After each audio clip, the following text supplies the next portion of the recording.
Right, this is the funniest bit of errata. Note, we regret that the counter for the 1007 Panzer was not printed. It's identical to the counter labelled 105 Panzer and will be printed later. Well, here is my homemade, look at that awesome tank, 107 Panzer. That's how good this the production quality of this game is. Make your own counters. Anyway, despite the hex locations for about a third of the German units being wrong, and you basically have to go off the place names rather than the actual hex numbers, it's set up.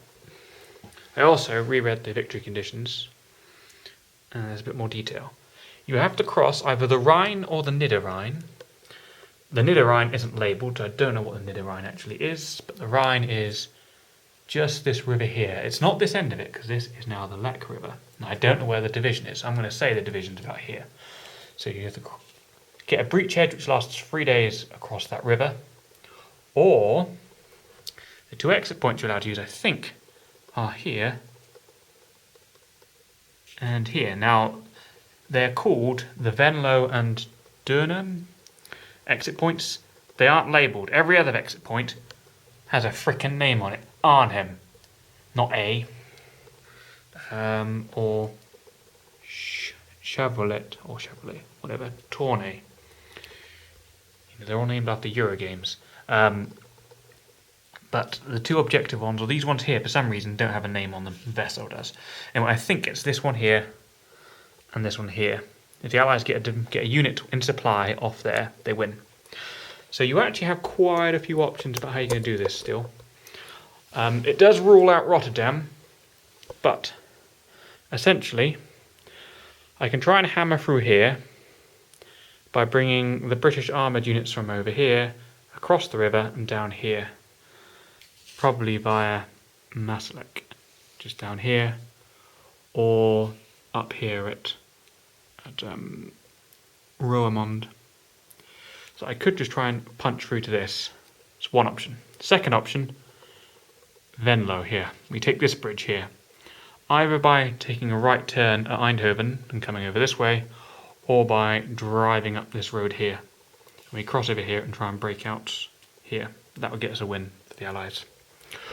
Or we do Market Garden, Eindhoven, Nijmegen, Arnhem, or we go through either Breda or St. Hurgenbosch, and we run up these roads and get to Utrecht. All of those would be ways that would win under the victory conditions. At the moment, I'm undecided which.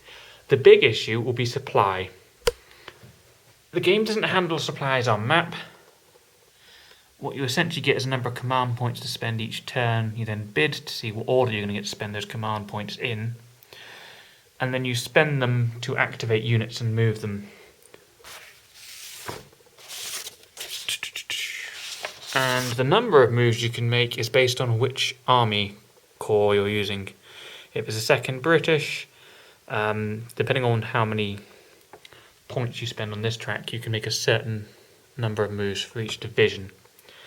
And you can do different types of operations. You can do offensive operations, you can do road move operations, and all kinds of things. But the point being is I'm probably not going to have enough, even though there's a lot of units on this map, I suspect a lot of them will do nothing in this game. The Canadians might just spend the entire operation just sitting in Antwerp doing nothing. Or the US might just sit in the Hurtgen Forest. I've probably got enough supplies to punch one line up there.